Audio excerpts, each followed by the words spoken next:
खुदा बाह तेरी भी क्या शान है, दर्द भी तुम ही दवा देते हो।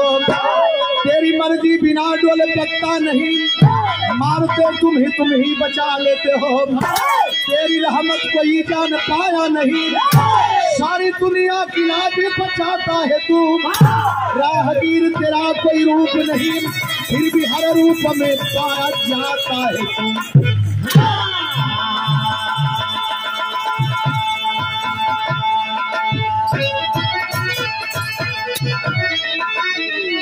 मालिक को तमाम नामों से लोग जानते हैं, जपते हैं, अपने अपने विचार के मुताबिक अपनी अपनी मंजिल बनाते हैं और उसके आधार पर कोई मूर्ति बना करके पूजा करता है, कोई निरंकार ब्रह्म का उपासक है। तमाम रूपों में लोग जानते हैं। एक आदमी की बात बताने जा रहा हूँ। साकेत नगर, अयोध्या के पहले अयोध्या का नाम साकेत। साकेत नगर का राजा धर्मपाल की रैयतें धर्मपाल की विचार से बड़े प्रफुल्लित है। लेकिन दुख इस बात का है, आधी उम्र बीत गई, राजा के पास कोई संतान नहीं। लोग इबादत करने लगे, दुआएं करने लगे। आए हाय एक संतान मिली बेटी के रूप में, और जब बेटी के रूप में मिली, बेटी का नाम बड़े प्यार से धर्मावती रखे।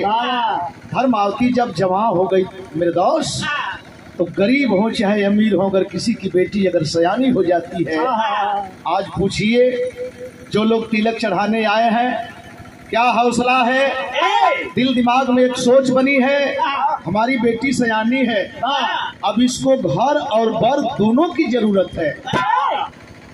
लेकिन होता क्या है, पिताजी की मनसा बनी, अब हमारी बेटी शादी लायक है, लेकिन किस रूप में इसकी शादी होगी। तो एक लाइन संकेत है और दोनों भाई जोड़ुआ भाई का संकेत है।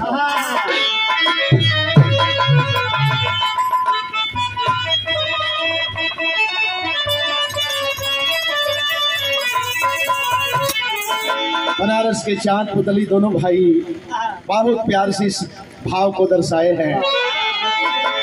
भर दे झोली मेरी या मोहम्मद, लौट कर मैं न चाहूं खाली।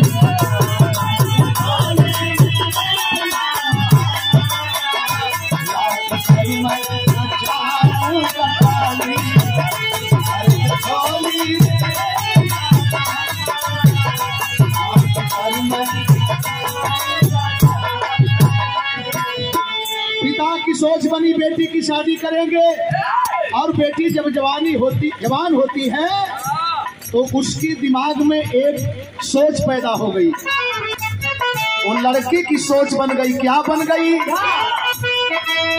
प्रतिज्ञा ये धर्मावती की, क्या हद सुनो से ही वह करेगी।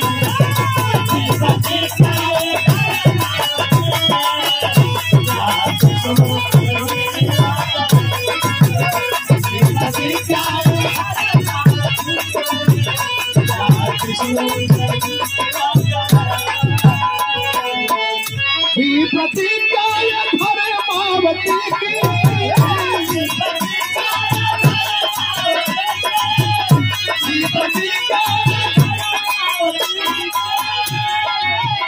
क्या हत्ती सुनो चाहिए वह करेगी, क्या सुनो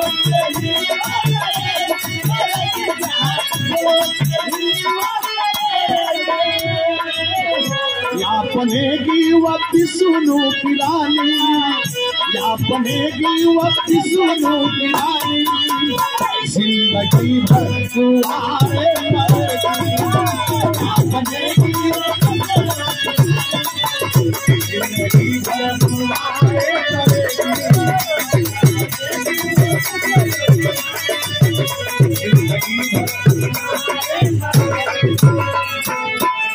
ऐसे शादी विवाह को जब बेटी सयानी होती है, देखती है तो सोच गई कि मेरी भी शादी कभी होगी, लेकिन ऐसे मेरी शादी नहीं होगी। मेरी शादी होगी तो जिनको लोग भगवान विष्णु कहते हैं, मैं उनसे शादी करूंगी। पिताजी की सोच कुछ बनी।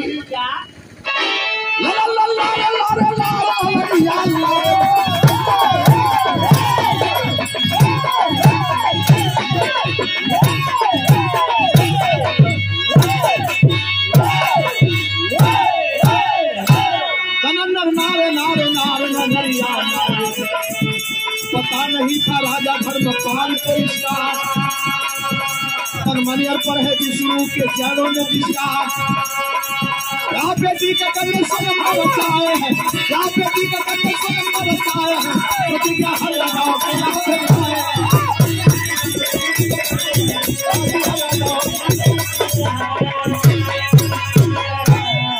पिता की सोच बनी कि बेटी की शादी करूंगा, लेकिन स्वयंवर रच करके।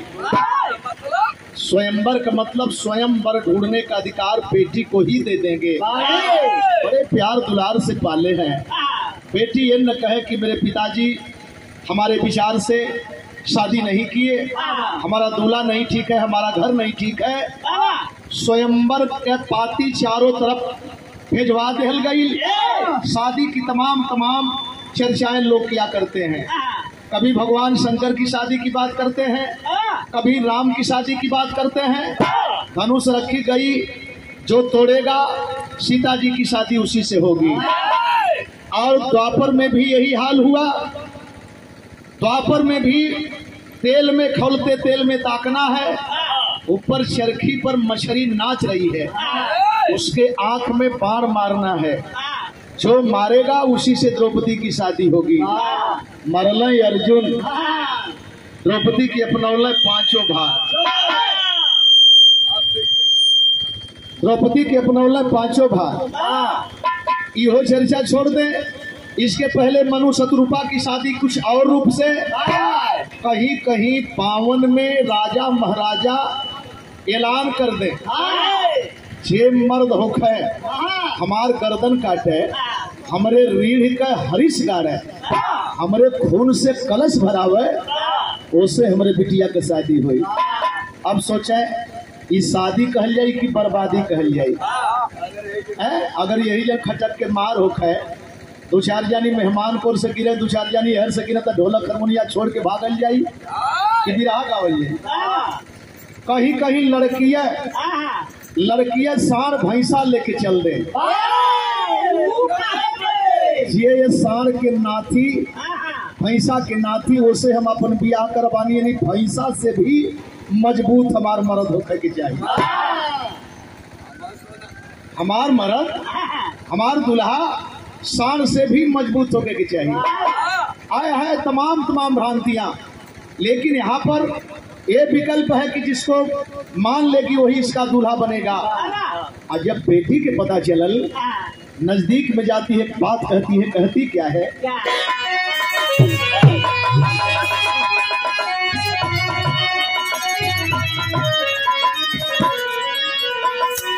हरे दर्द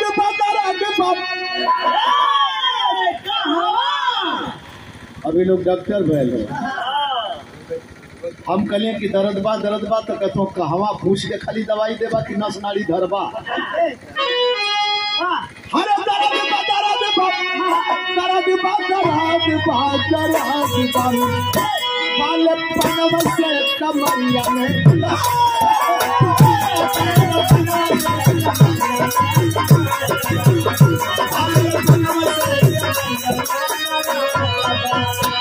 लेकिन बेटी अपने बाप के सामने कहती क्या है? अरे जहर बा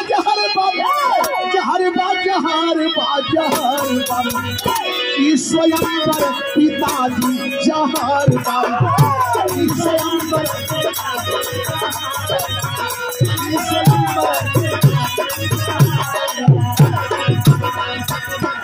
शादी आपने ऐलान कर दिया।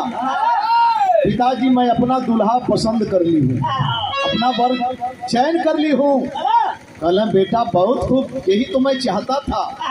कहली हेमैन से ना, आवाज जेके तू मानला वही में से हम अपन दुल्हा ले गई मंदिर के सामने मूर्ति देखौलस इन्हीं से हमार बियाह कैदा। कहला कि रे बेटी तू पागल हो गई है, ये पत्थर की मूर्त है और पत्थर की मूर्त से कोई बाप अपने बेटी का हाथ कैसे धराएगा रे। लड़कियां कलश की यही पत्थर की मूर्ति की तू भगवान मानला, तू चढ़ावा ला हम अपन दुल्हा मान लेली। कहला बात में फंसाओ न बेटा, शादी में और इसमें अंतर है। लाचार कर दी, जब लाचार कर दी तो हुआ क्या, रात सपना रतिया सपना रतिया सपना देखाए पिया हमका रतिया सपना।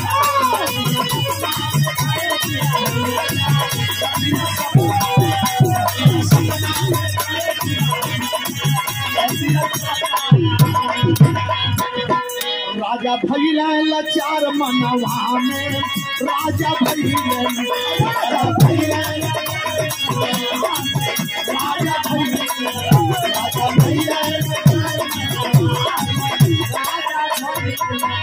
बेटी का बात देखबा तीर जैसा लागल, पत्रिका घुमाई दिए घोषित कई के पागल, इधर घर से भगाए बनवा में।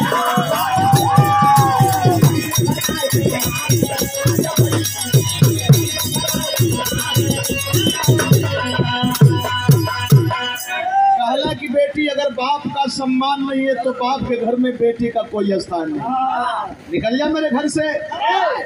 बेटी गैया और बछिया होली, एक बेटी का पहचान बताओ जात है, एक बेटा का पहचान बताओ जात है।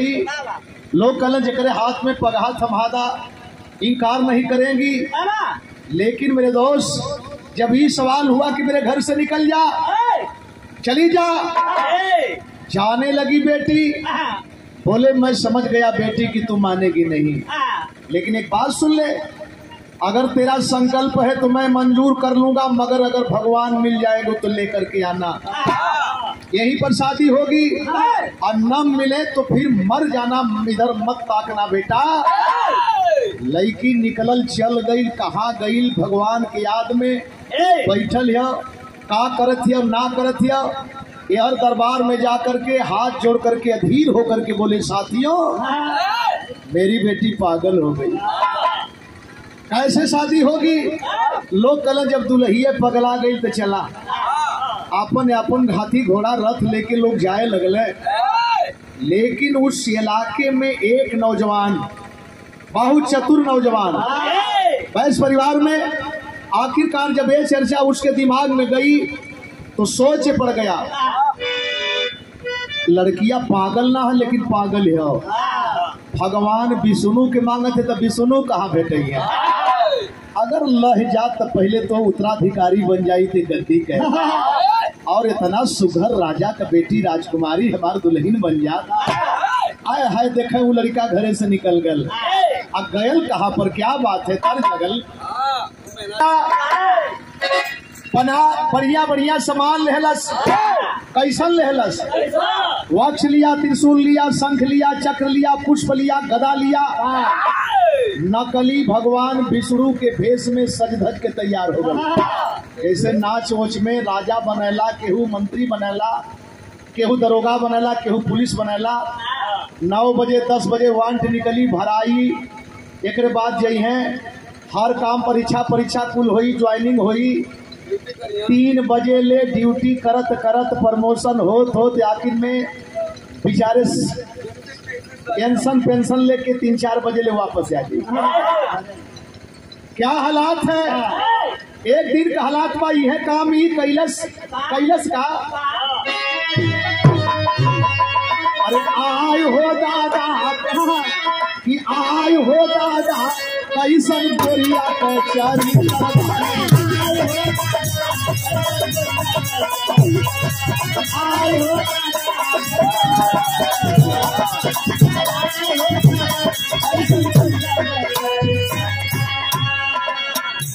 क्या अरे बनाई लिहल बनिया विष्णु जैसन रूप।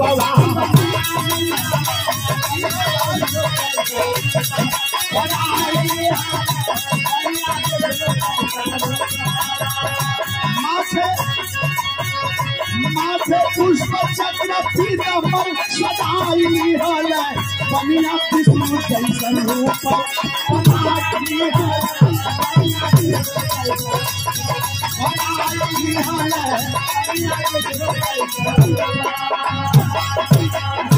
हाय हाय खोजते खोजते संजोग की बात देखें उस लड़की के करीब में पहुंच गया जहां ध्यान मग्न बैठी है, आंख मूंद करके बैठी है।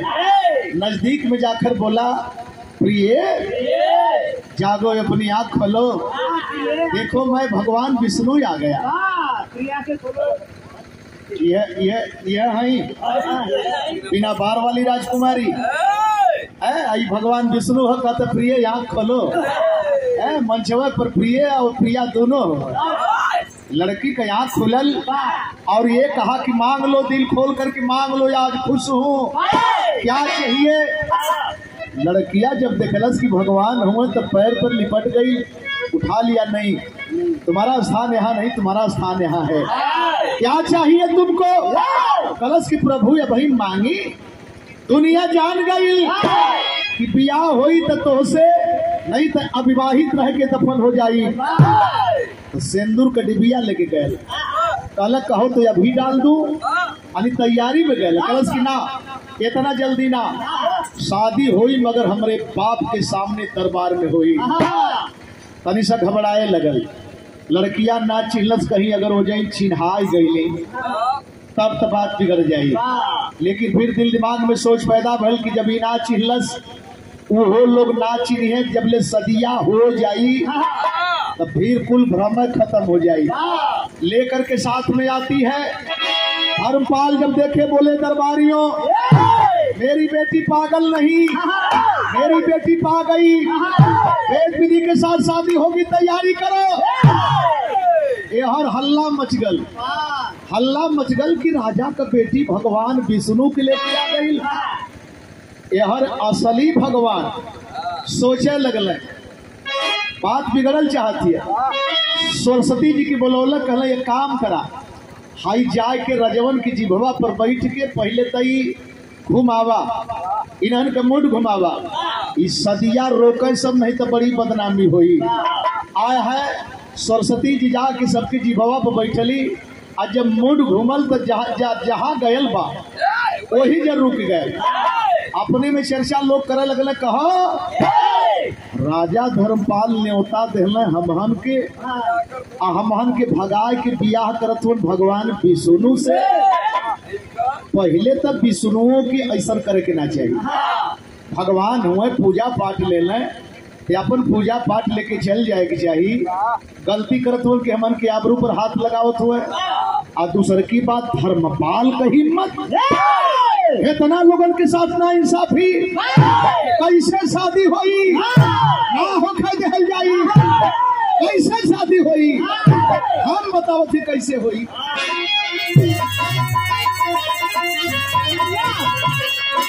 अरे सलारी जो समर में जीतेगा, सलारी जो समर में जीतेगा, होगी राजकुमारी उसी भूपति।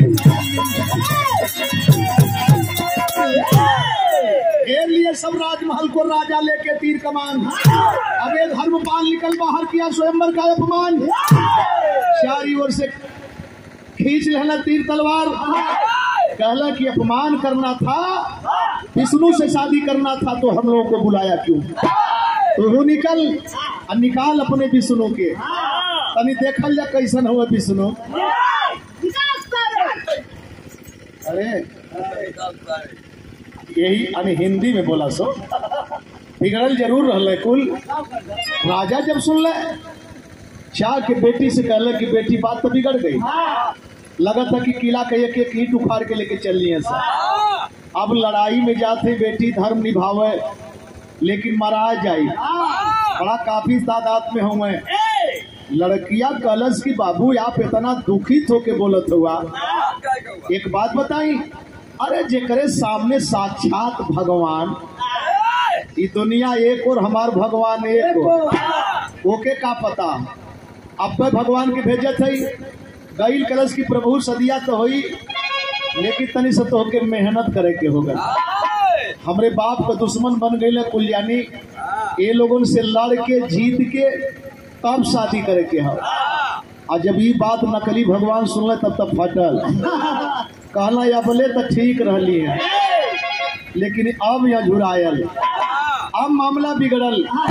लड़कियां जब इनके उदासीपन के देखल तो दिमाग में आल की प्रभु घबराहट हुआ, ये बदे कि तोहरे पले रथ हो करे ना आए, तोहरे पले हथियार कम हो, रथ भी हम देते कुछ हथियार अपने कोष से देते, कुछ आपके पते रहा है। अगर लड़ाई के मैदान में जाई तो निश्चित मराई, और ना जाई तो रजवा रेल गई। ऐसे बढ़िया है कि लड़ाइये के मैदानवा में चली, हो सकला कहीं हो सो हमके भगवान जान के हट जाए, जिंदगी भी बच जाई, सफलता भी मिल जाई। रथ पर बैठा, गोलार्ध में सेना चारों तरफ घेरी है, अजाय के घोड़ा दौड़ावत, रथ दौड़ावत, अपने में कुल राजा महाराजा बतियावत हो, कहो यह है भगवान विष्णु। बड़ा कमजोर लगत रही, मोटुआ में तो टाइट लगे, ये भगवान में कमजोर कैसे लगत है। लेकिन एक घोड़वा रथिया दौड़ावत कहे कि है भगवानवा, कौनो कहे कि लगत है कि घूम घूम के चीन कि के कौने गांव कह के कौने गांव। एक करेजगर मरद लड़का है तो हमहन काहे बदे आल है जा, चीनत मत चीन ही ले बता, हमहन कयाबरू बिगाड़त हो तो हरी भगवान की ऐसी की तैसी, अब वही भगवान मानल जाई। आय हाय मामला एकदम चढ़ान पर है, और तब ले आल्हा लगल ऊ घबरात हूँ मैं, के घबरात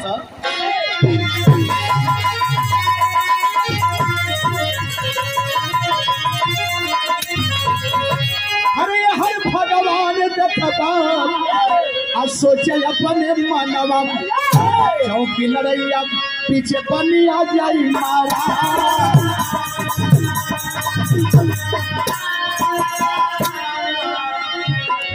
राजा महाराजा सब छतिया फूलई है, रवा में विष्णु के देहल गलहरा,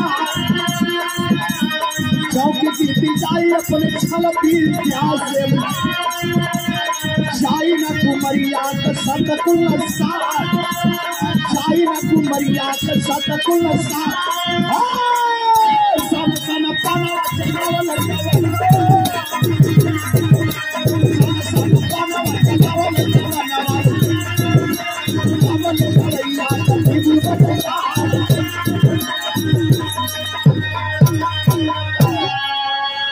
बात बिगड़ गई। असली भगवान अपने जगह पर घबराते हुए, नकली भगवान घेरा गई, सनासन सनासन बाण पर बाण, तलवार पर तलवार बजे लगल। राजा अपने किला से होके देखत हुए कि हमान के भगवान हथियारवा फेंक के काहे गनगन गनगन कांपत हुए। ओमईन अपने में बतियावत हो राजा कुल की भगवानवा ई कांपत काहे के है। हमन सलामी शुरू कैल गल तो कांपत है।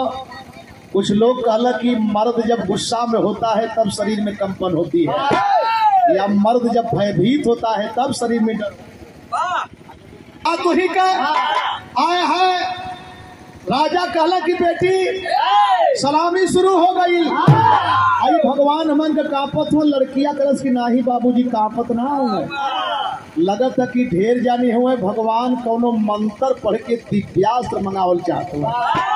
टेलीविजन पर देखल जाला, अथवा उठा के अखिया मुन के दिव्यास्त्र ब्रह्मास्त्र इंद्रास्त्र अग्नियास्त्र आजला फेंक दिला तो के अग्नियास्त्र के अग्नियास्त्र ही रोकेला।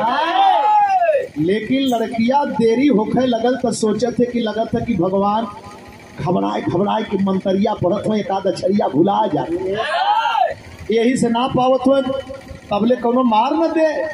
दूरवे से ललकारत है कि प्रभु कहलस का क्या? अरे खगिन रूप भगवान के ध्यान धर्मावती धरी, भगवान राखा कुली जतिया समर में हमारी।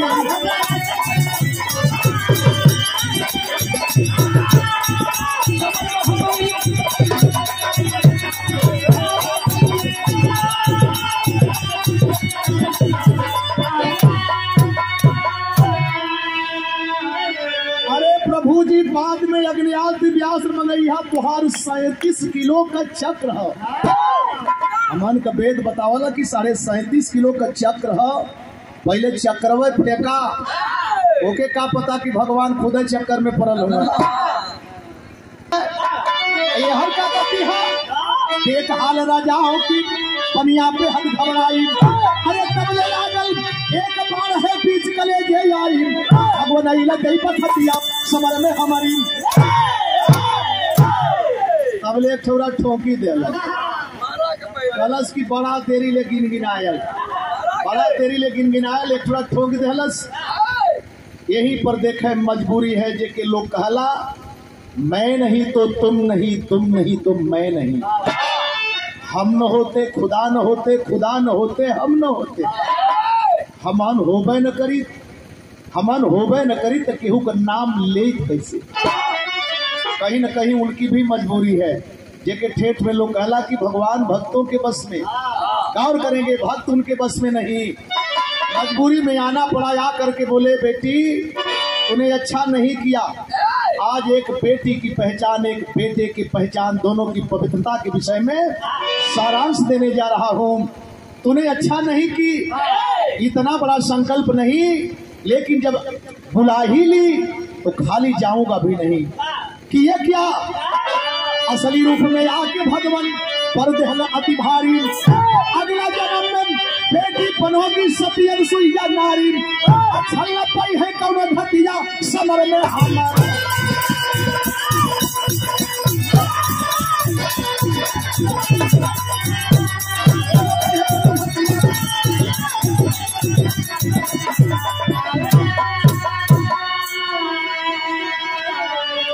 हमारे यदकुल परिवार में यत्री मुनि से विवाहित शादी होती है।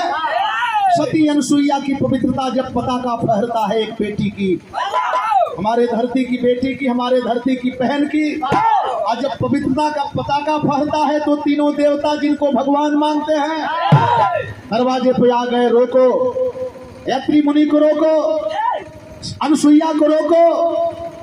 है रोकने के लिए बोले कि नंगा होकर के भोजन कराओ, लेकिन हमारी बहन समझ गई ये तो तीनों देवता हैं, छल कर रहे हैं, धोखा दे रहे हैं। वृंदा के साथ भी ऐसा किए, जलंधर के साथ भी ऐसा किए, मेरे भी साथ ऐसा करने चले आए, अहिल्या के साथ भी ऐसा किए।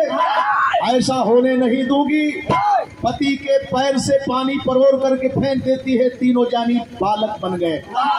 अब बालक को माँ किसी भी रूप में, नंदलाल रवि भी अपने माँ के तन को कभी देखा होगा, आप भी अपने माँ के तन को कभी देखे होंगे, लेकिन वो अवस्था कुछ और होती है। मृदांश नंगा होकर के भोजन कराती है, देर होने लगी।